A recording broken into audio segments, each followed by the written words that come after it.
I'm going to ask Prashant to come up now, and he will read the text of the sermon to you and then bring to us God's word. Welcome, Prashant. God bless you. And now into His Spirit.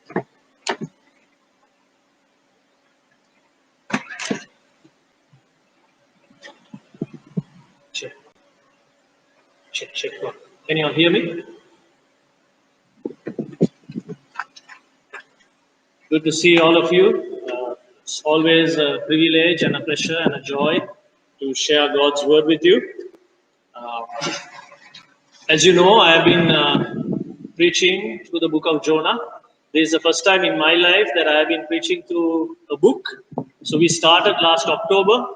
It's almost a year, but still we are in chapter 1. It's because of various reasons. And the last time that I preached, it was in February. So it's after 6 months that we are really having a look at the book of Jonah again. So, so I don't know what your feelings are towards the book of Jonah, but every time I read the book of Jonah, I'm really challenged and encouraged and really blessed to learn so much from this little book that is there in the Old Testament. There's only 40 verses in the entire book, but there's so much to learn. So I hope that you're also excited to learn from God's word as much as I am excited to share with you what I have learned. So today, actually, I'll be going through a summary of what we have been learning and also start from where we have left. So I'll go a little bit fast, but if you want my notes, if you want, I have also prepared a PowerPoint slide. If you want it, I can share it with you. So please feel free to ask me if you want my notes. I'm willing to share it with you. So I'll be reading also from the NIV Bible as well as the ESV version. So before we really look into what we have been learning and what we are going to learn, I just want to ask you the question. What do you remember from what I have preached from the book of Jonah? Anything that has struck you and that you remember? I'd like to know that from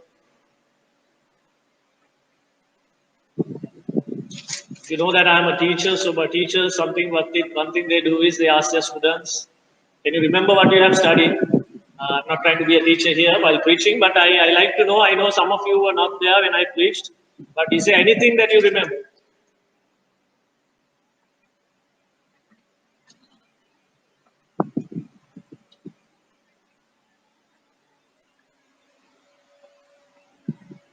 Okay. So first we had a look at an introduction to the whole book. So in that introduction, I spoke to you about who Jonah is. We looked at a background of who Jonah is, and then we also looked at who the Ninevites were, what type of people they were, and then we looked at what type of city Nineveh was, and we looked at God's actions from the beginning of the book of Jonah until the end of book of Jonah. What we see is God is there in the story. So the book of Jonah is not a story about a whale. It's not a story about Jonah. It is a story about God. It is a story about God's heart, God's desire, God's purpose and plan in how He's going to fulfill His purpose. And also, we looked at 5 things that we can learn from the book of Jonah. One, the first thing that we learned was God is calling all of us to go. And the second thing we learned is God is everywhere. He is omnipresent. God is everywhere. And then we learned that salvation belongs to God. Today we are going to look at this theme in a much more broader sense. And we also we saw that God is concerned and He is compassionate towards His creation. And finally, we looked at God's character. A lot of people say that the Old Testament God is a very cruel God, a very angry God. But if you really look into the Old Testament, the Bible over and over and over again tells that our God is a gracious God. Our God is a compassionate God. Our God is a God who is slow to anger, abounding in love. And also, the Bible says that our God is a God who relents from sending calamity. This is the God that we believe in. And as Christians, what we need to realize and know is our God does not change. In Malachi chapter 3, verse 6, the Bible says, God says, I, the Lord, do not change. And in Hebrews, the author says, Jesus Christ is the same yesterday, today, and forever. Then in my next sermon, we looked at the first 3 verses of Jonah. From that, we saw that God is sovereign, but He wants us to serve Him. Why does God want us to serve Him when He's sovereign? We looked at that. And then we also saw that God doesn't need us, but He wants us to join Him in what He's doing. Then we also saw that we serve God for His glory and for our joy. The reason why we Christians who are saved by the blood of Jesus, we serve God, is because for God's glory and for our joy. There's so much of joy when we serve God. And we also looked at why we serve God. And we learned 3 things from the 3 verses. We looked at God's initiative, God's message, and God's presence. Then in my 3rd sermon on the book of Jonah, we were able to look at few verses from what we are going to look at today. So, so if you look at the whole book of Jonah, the theme of the book of Jonah is to know God and to make God known. To know God and to make God known.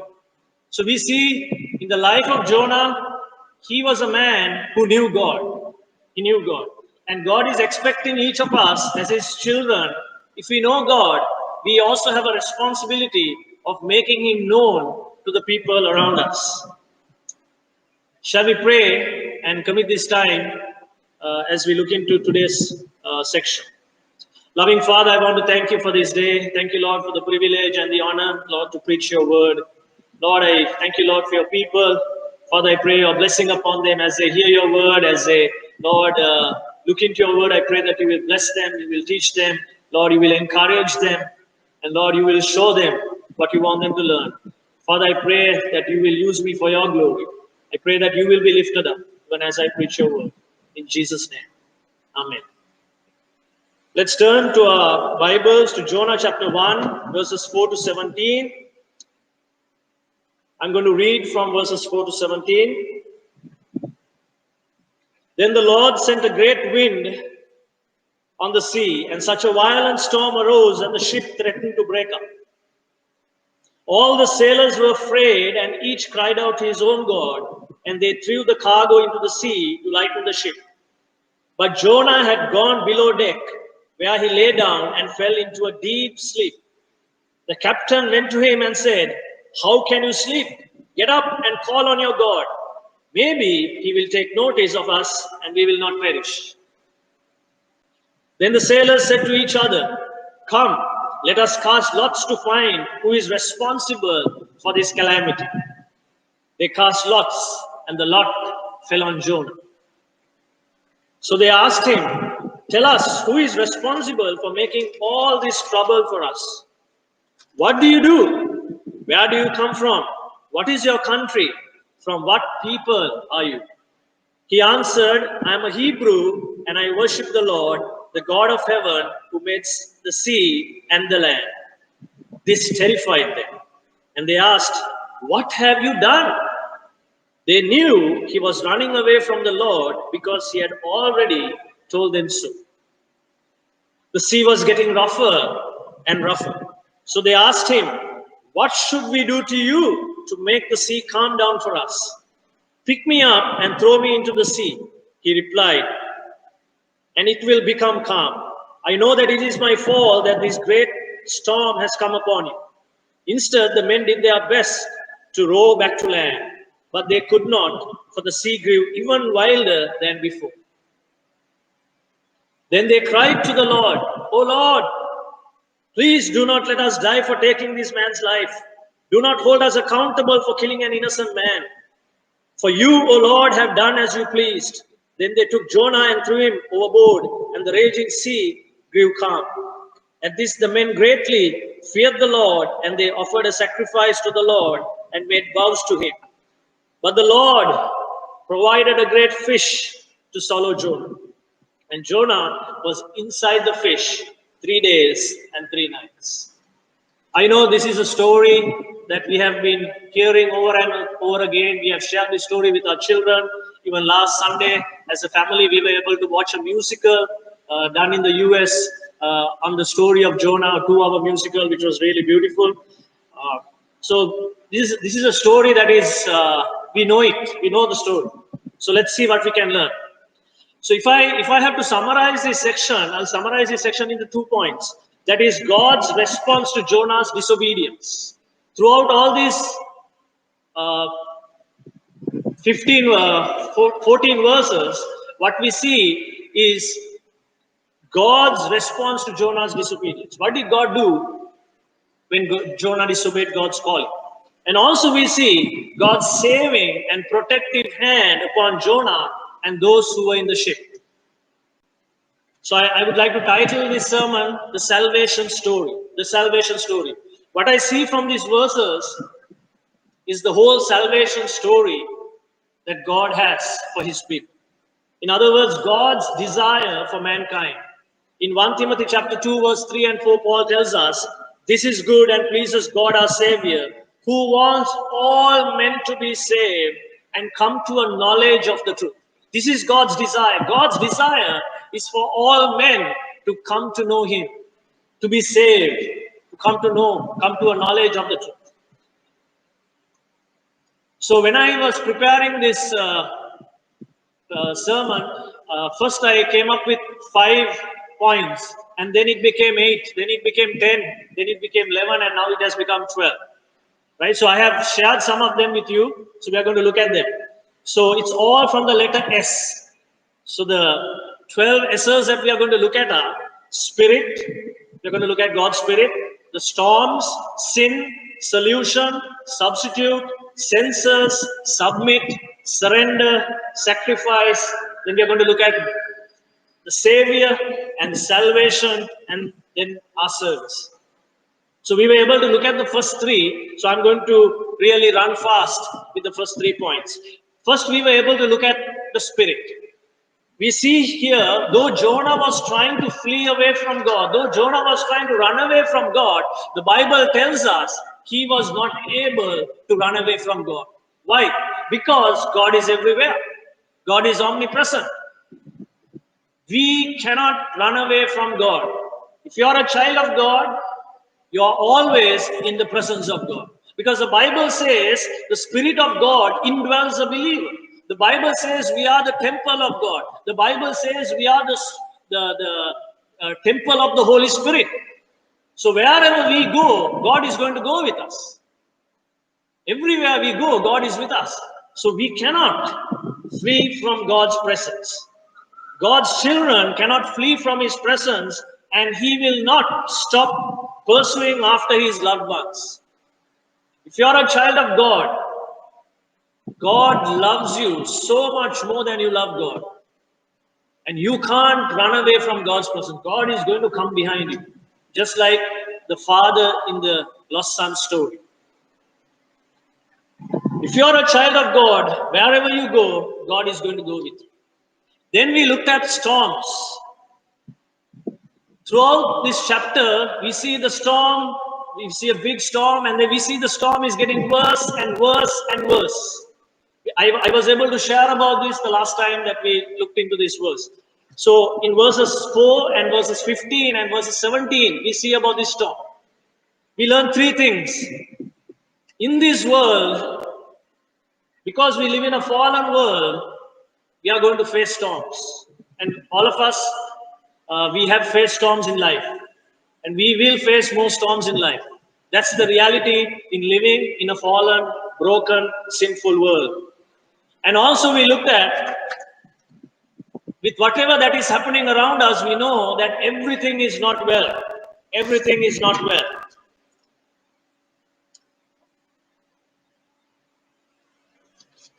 Ray Comfort says this, he says, the storms of this life tell a thinking person that all is not well between humanity and God. The tempest of his anger sent the Genesis curse across the sea of humanity and this earthly abode. Earthquakes, hurricanes, floods, tornadoes, famine, drought, disease, and death tells us that we don't have harmony with heaven. You know, the best example is the coronavirus, which spread all over the world. One thing that it shows is mankind doesn't have peace with God. Everything is not well between mankind and God. And the third thing we looked at, the reason that why we are going through all these problems, we face all these things, why the world is going through a lot of suffering and pain, is because Christ is going to return very soon. Jesus himself warned us, he told us, he predicted that these are the signs of the last days. Before he comes, these things should happen. So as Christians, we should be encouraged that we have been advised, we have been warned ahead that these things are going to happen. So instead of being shocked and alarmed, we should be encouraged because these things will happen because we live in a fallen world. We live in a world that is not having peace and harmony with God. And Christ is going to return soon. Then we looked at the third letter S, which is sin. From verses 5 to 13, we see that in the book of Jonah. As we know, Romans 3:23 says, everyone has sinned and fallen short of the glory of God. Sin separates us from God. There are consequences for sin, and the Bible says the consequence for sin is death. All of us will die. That's the reality. There are some people who think, some Christians who think that we are going to live forever on this earth. But the reality and the truth is we are going to die because we all are sinners. And throughout this chapter, we see the sailors, they are trying their best with their own strength to solve their problem. And we see today, a lot of people, they go to the temple, they go to the mosque, they go to the church, they try to do a lot of things to get rid of this guilt of sin. Man's attempt to solve their storms and sins through their own strength will prove futile. Recently, Dustin Bench, he said, regardless the culture, the problem is the same.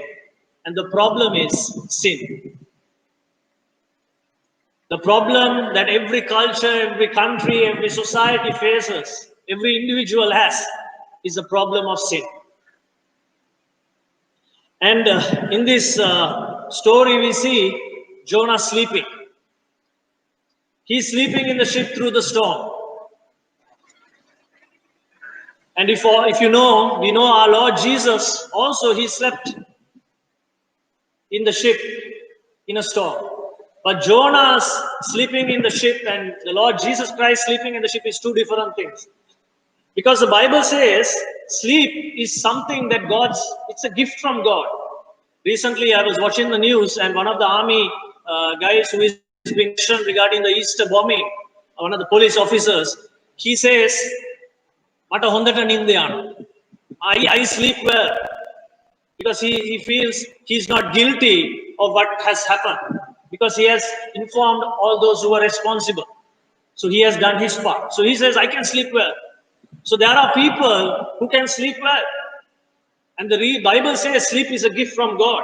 And the Bible also says sleep is a sign of laziness. There are some people who sleep because they are lazy. So did Jonah sleep because it was God's gift?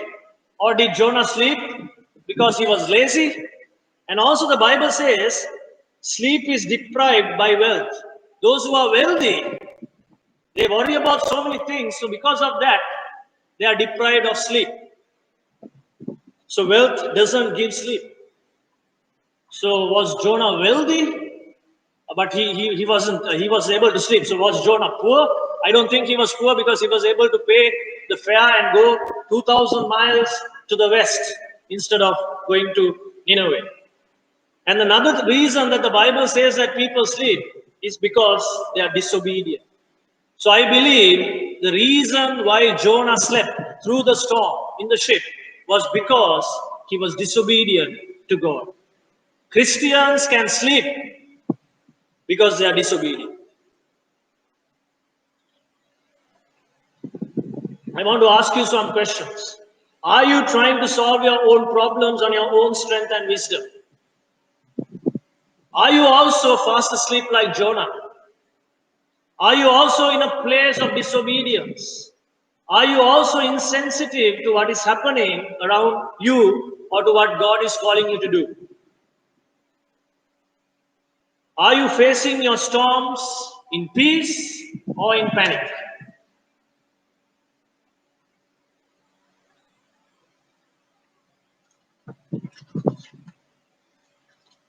And then we see all these sailors, they were crying out to their gods. They were telling Jonah, cry to your God, at least he will hear us. He will hear you and he will save us.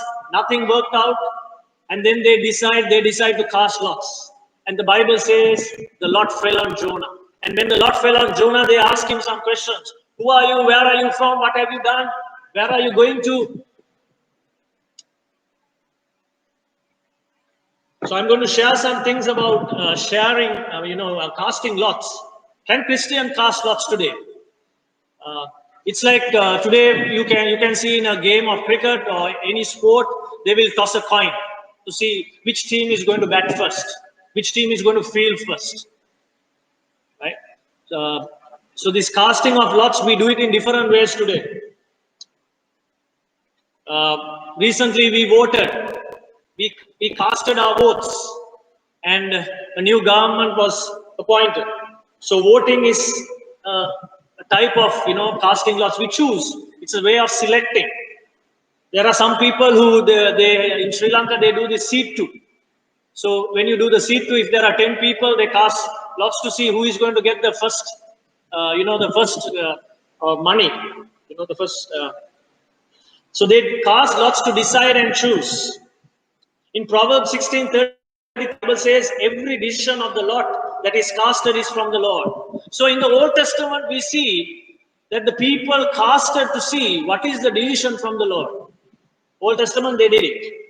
In Numbers chapter 26, verse 55, the promised land was divided according to casting of lot. The promised land was divided among the Israelites, among the 12 tribes, by the casting of lots. In Leviticus chapter 16, verse 8, Bible says, lots were cast to find the scapegoat. There was a scapegoat to be, identified, and the scapegoat was identified by casting lots. And then the scapegoat was, sent away. In Matthew chapter 27, verse 35, it was a prophecy being fulfilled, where it says, Jesus' clothes were divided among the soldiers according to the casting of lots. So even Jesus' clothes were divided among the soldiers by the casting of lots. It was a prophecy given, and it was fulfilled. In Acts chapter 1, verse 26, that's the only time we see Christians casting lots. And that was to choose the 12th apostle. Lots were casted. But it was after that, the believers were indwelt by the Holy Spirit. So one of the important things that we need to realize is, after the arrival of the Holy Spirit, we don't see Christians casting lots. We have the Holy Spirit to help us in our decision making. So the Bible says, do not conform any longer to the pattern of this world, but be transformed by the renewing of your mind. Then you will be able to test and approve what God's will is, His good, perfect will. So as believers, the Holy Spirit is indwelling us. So we don't need to cast lots to find out what's God's decision. Because the God has given us His Holy Spirit to guide us and lead us in making our decisions. But through this casting of lots, what do we see? We see that the lot for the payment of sin fell on the Lord Jesus Christ. Someone had to pay the price for sin. And the person who paid the price for sin is the Lord Jesus Christ. Finally, the lot for the payment of sin fell on Jesus. And He died for yours and my sin. So we have looked at three S's. I'm going to look at the fourth S. The fourth S is solution. The problem is sin. There should be a solution for the problem of sin. The problem was the storm in the ship. They were looking for a solution. The sailors, they were asking Jonah, who is responsible? Who is responsible? Why is this happening? So the storm needed a solution. Sin also needs a solution. And you and I, we know the solution for the problem of sin is the Lord Jesus Christ. The solution for the problem of sin is the Lord Jesus Christ. In Romans 6:23, the Bible says the wages of sin is death, but the gift of God is eternal life in Christ Jesus our Lord. Because of sin, the penalty, the price mankind has to pay is death. But God, in His mercy, in His love, He has given us a gift through Jesus, and that is eternal life. Justin Bench, he continues with the statement he made. He says, regardless of the culture, the problem is the same. The problem is sin. And then he says, regardless of the culture, the hope is the same. And the hope is Jesus Christ. As Christians and as humans, the only hope that we have is Jesus. The only hope that we have is Jesus. We don't have hope in our government. We don't have hope in our bank accounts. We don't have hope in our jobs. We don't have hope even in our own families. We don't know when our loved ones will be taken away from us. Our hope is only in the Lord Jesus Christ. So Jonah gives a solution. When the sailors were asking him, what should we do? He said, take me and throw me into the sea, and the sea will become calm. Jonah was willing to become the substitute to calm the storm in the sea. It was his fault that the sailors were suffering and facing death. There are consequences for sin, and sin is going to affect the people around us. And we see it in the life of Jonah. His sin of disobedience was affecting the sailors in the ship and the people in the ship. And someone had to pay the price. And Jonah says, I'm willing to be the solution. Throw me into the sea. Throw me into the sea. The fifth letter S is substitute. In verses 12 and verses 15a, we can see this. Who is going to be the substitute? Who is going to pay the price? The substitute for the problem of sin is the Lord Jesus Christ. Only the Lord Jesus Christ paid the price for sin. No one else died for sin. Only Jesus can die for sin because He lived a perfect life. Only the Lord Jesus can die for sin because He is God. No human can pay the price for sin. In Mark chapter 10, verse 45, Jesus says, I came to this earth to give my life as a ransom for sin. Jesus knew the purpose He came to earth. He came to give His life as a ransom for sin. In 2 Corinthians chapter 5, verse 21, Paul tells us that the Lord Jesus, He took our sin and He gave us His righteousness. The Lord Jesus Christ was thrown into the sea of God's wrath. Just like Jonah was thrown into the sea to calm the storm, Jesus Christ was thrown into the sea of sin to calm the wrath of God. That's why you and I, today we can approach God, we can call God Father. We have the privilege of being called children of God. In John chapter 15, verse 13, Jesus says, there is no greater love than laying down one's life for his friends. There is no greater love than laying down one's life for his friends. And that's what Jesus did. That's what Jonah did. Jonah laid down his life on behalf of the people in the ship. And that's what the Lord Jesus Christ did. Jesus Christ tells his disciples, I no longer call you servants, I call you my friends.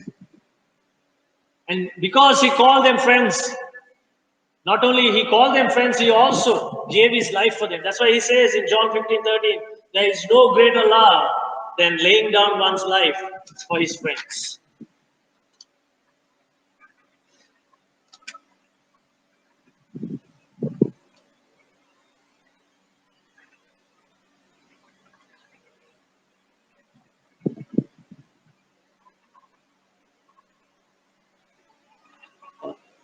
Ray Comfort says this. He says, even when sinful men are presented with the good news of the gospel, that they can be saved simply by God's grace through faith, they refuse to trust in the mercy of God. Their pride causes them to try and save themselves. Their guilt-ridden conscience drives them to works of righteousness that cannot save them. And the storm of God's wrath worsens. So though Jonah tells the sailors, throw me to the sea and the sea will become calm, we see that the sailors did not do that. They were actually in one sense more righteous than Jonah. Jonah was okay that the entire Ninevites get destroyed. But the sailors did not want to kill Jonah. So they, with their own strength, they still tried to save themselves. So we see that still among some people, we share the gospel, they don't accept the gift that God has for them. They try to save themselves. But we know no man can save themselves. No religion can save a human. It is only Jesus who can save mankind. Because the Bible says, it says in Acts chapter 4 verse 12, there is no other name given under heaven by which man can be saved. There is only one name that mankind can be saved, and that is the name of Jesus.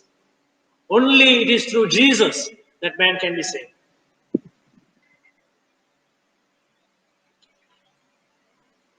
When we come to verse 14, we can see in Jonah chapter 1 verse 14, I'll read verse 14, it says, then they cried to the Lord, O Lord, please do not let us die for taking this man's life. Do not hold us accountable for killing an innocent man. For you, O Lord, have done as you pleased. They were hesitant to throw Jonah to the sea when Jonah told them, throw me to the sea. They tried their best to save themselves. They did everything, but they could not save themselves. They came to a point of realization. They cannot save themselves. They came to their senses. It's like the lost son who was in the pig stall while eating the pig's food. The Bible says he came to his senses.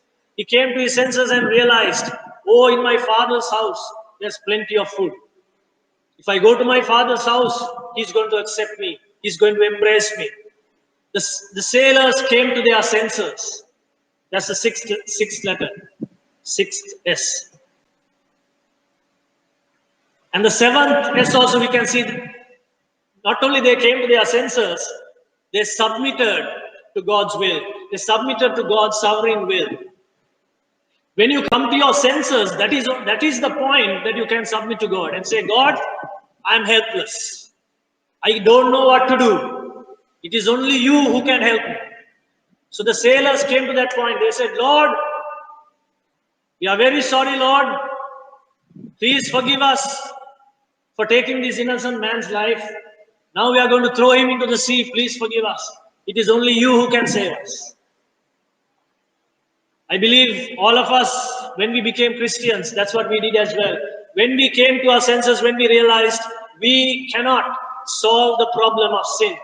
It's a big weight that we are carrying. It is only Jesus. When it dawned on us, we realized, then only we submitted and said, Lord, I'm a sinner. Please forgive me. So people have to come to their senses for them to submit to God.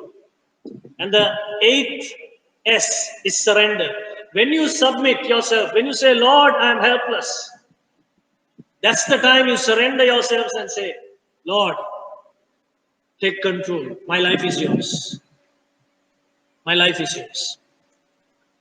So through these points, we can see God's sovereignty, and man's responsibility. Ray Comfort, he says this. He says, when all hope of saving themselves is stripped from them, men will turn to the mercy of God and trust in the innocent blood of the sinless Savior.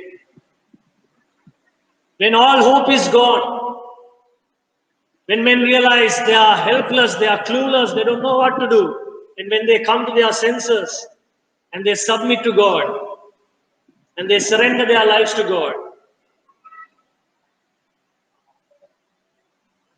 and they put their faith in Christ, that's the time they are saved.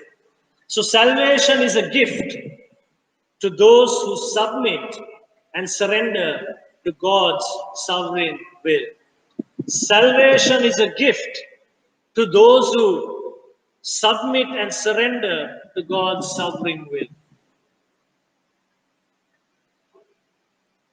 Now we come to the ninth letter, the ninth S, and that is sacrifice. And we see it in verse 15, the first part of verse 15. It says, then they took Jonah and threw him overboard, and the raging sea grew calm. The final sacrifice was made to calm the storm. They did everything, but what they did was futile. They couldn't save themselves. And the Bible says the sailors, they threw Jonah to the sea, and the sea became calm. When we talk about sin, a sacrifice is absolutely necessary and needed for the payment of sin. No man can escape God without paying the price of sin. If we had to pay the price of sin for our sins, all of us will end up in hell. That's why the Bible says God was rich in mercy and God sent us his son. That's why the Bible says in Romans chapter 5, this is love for God. The Bible says in Romans 5 verse 8, God demonstrated his love for us. While we were still sinners, Christ Jesus died for us. While we were sinners, Jesus died for us. So a sacrifice is absolutely necessary and needed for the payment of sin. In Hebrews chapter 9, verse 22, the Bible says, without the shedding of blood, there is no forgiveness of sin. Without the shedding of blood, there is no forgiveness of sin. Then it goes on to say, we are saved. Right? So we can see that we are saved only through Christ's sacrifice. Only through Christ's sacrifice. As he is the only one who gave himself for the sin of humanity. You and I, if you call yourself a child of God, if you are saved today and you are calling yourself a child of God, it is because Jesus Christ paid the price for the sin of humanity. Because he shed his blood. So through all this, we can learn something important. And that is, the solution for sin is the sacrifice made by the Lord Jesus Christ on the cross of Calvary as a payment for sin, because he became the substitute for our sin.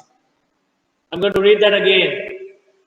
If I have to summarize all what I have said so far, the solution for sin is a sacrifice made by the Lord Jesus Christ on the cross of Calvary as a payment for sin, because he became the substitute for our sin. We are going to look at three more letters from S, and the next one is Savior.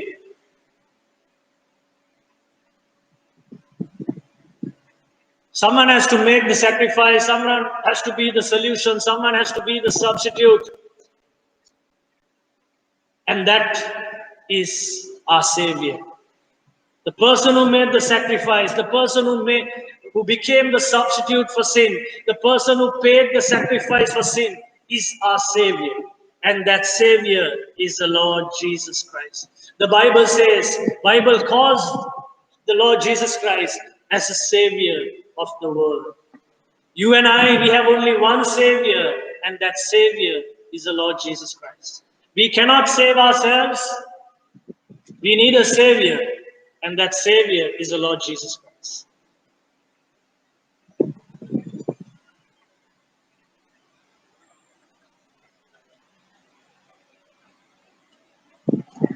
Like I mentioned before in Acts chapter 4, verse 12, it says, "There is no other name under heaven by which man can be saved."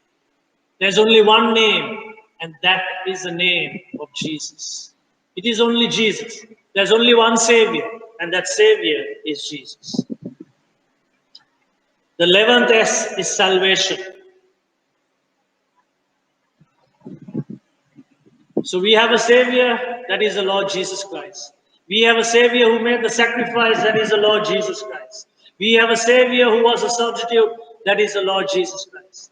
We have a Savior who became the solution for the problem of sin, and that is the Lord Jesus Christ. And it is only through Him that we are saved. We are saved only through the Lord Jesus Christ. There is no other name by which we can be saved other than the Lord Jesus Christ. Salvation is only through the Lord Jesus Christ. That's why I titled this sermon Salvation Story. From the story of Jonah, from chapter 1, what we can see is God's story of salvation. God's desire for mankind. God's desire for mankind is all men to be saved and come to the knowledge of truth. In the final letter, S is service. We see it in verse 16, where the Bible says, "At this the men greatly feared the Lord, and they offered a sacrifice to the Lord and made vows to Him." When the sea became calm, when their lives were saved, what happened? The sailors, these heathen sailors, came to a realization, came to their senses. They submitted themselves. They surrendered themselves. They knew there is only one Savior. They knew there is only one person who can give them salvation, and that is God. And they made vows. They sacrificed. They offered sacrifices to this God. Today, God is calling you and I to do the same thing. The Bible says in Romans chapter 12, verse 1, it says in Romans chapter 12, verse 1, I'm going to read it. It says, "Therefore I urge you, brothers, in view of God's mercy, to offer your bodies as living sacrifices, holy and pleasing to God. This is your spiritual act of worship." As Christians, our worship, the sacrifice that we have to offer, just like the sailors offered, is a living sacrifice. We need to offer our bodies as a living sacrifice. And the Bible says it is our spiritual act of worship. So as Christians, I believe the reason why Jesus died for us, the reason why Jesus shed His blood for us, the reason why Jesus cleansed our conscience from sin, the reason why Jesus became the substitute for our sin, the reason why Jesus became the solution for our sin, the reason why Jesus died for our sin is because so that we will serve God. If you are a Christian and you are not serving God, there's a problem. I started serving God only after I became a Christian. Because when I realized how much God loves me, how much God has done for a sinner like me, the only response that we can give is serving God in whatever way we can. So if you are a Christian, what God is expecting from you today is to see you serving Him in whatever capacity, using your talents and gifts. So we are saved to serve our Savior. The reason why we are saved, the reason why we have got this precious gift of salvation is so that we will serve God. And in 1 Corinthians chapter 15, verse 58, the Bible says, your labor in the Lord is not in vain. If you are saved and you're serving God, you can take heart. Whatever you do, even if you preach to one person, or you're preaching to 10 people, or even if you're preaching to thousands, your labor is not in vain. Whatever you do for the Lord is not in vain. Jesus said, even if you give a glass of water to a servant of God, to a child of God, God takes note of that. God takes note of that.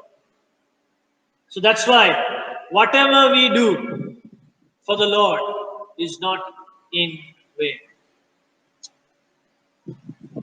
So I hope you were blessed as you heard the message, and I hope you will remember the salvation story, God's desire for mankind as you remember the story of Jonah. The story of Jonah is our story. How God saved wretched sinners like us. The story of Jonah is God's story of salvation for mankind. So I pray that God will encourage you and bless you. And I also pray that God will use you to share this glorious story, this beautiful story with people who don't know what God has for them. Let's pray. Loving Father, I want to thank you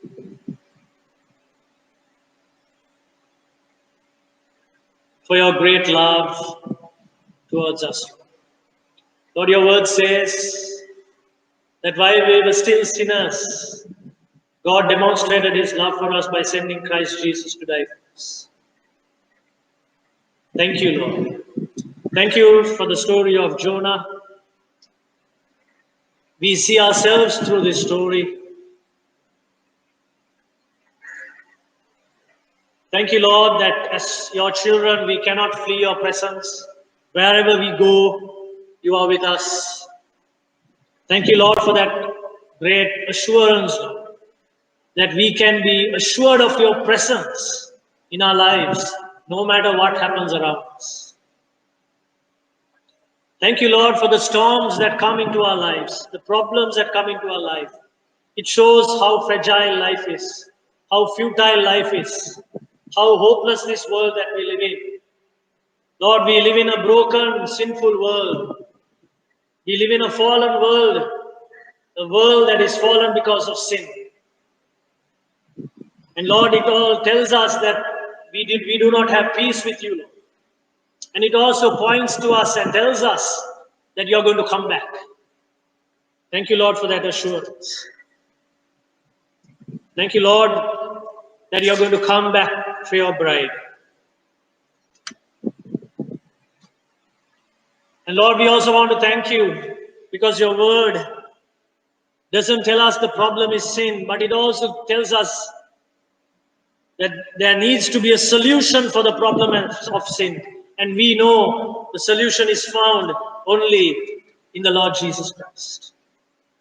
Thank you, Lord, that you became the substitute for our sin. The price that I had to pay, the price that we had to pay for our sin, you paid it, Lord. You took it upon yourself. Thank you for that. Thank you, Lord. Thank you, Lord, that you became the substitute for us. Not only that, Lord, you also, in our lives, you gave us that moment where we came to our senses and we realized that we are sinners before you and we need a Savior. And you gave us that wonderful opportunity for us to submit ourselves and surrender our lives to you and to call you Lord and to call you our Savior. Lord, we remember that glorious moment where we became children of the Most High God because of what you have done for us. Thank you, Lord. Thank you, Lord, for the sacrifice that you made on the cross of Calvary. Every time we look at the cross, we remember the cross. Lord, we realize how grave sin is and the price that you had to pay. You had to send your one and only Son to die for us. Thank you, Lord, for that great sacrifice that you made on behalf of us. Thank you, Lord, that you are our Savior. You are the Savior of mankind. You are the Savior who can save us from sin. Thank you, Lord. Thank you, Lord, for this great gift of salvation that only you can give. Your word says salvation belongs to God. And as the angels are singing in the book of Revelation, we too can sing and say, salvation belongs to our God. And it is only you who can give this great gift of salvation. Thank you, Lord, that you have given it to us. Father, I pray that we will not be happy just because we got this gift of salvation, that we will also serve you with all our heart, with all our soul, with all our mind, with all our strength.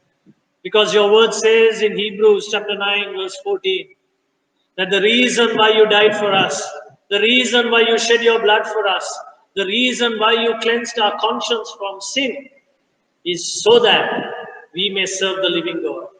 I pray that you will give us the strength as you have given so many of us, Lord, until our last breath.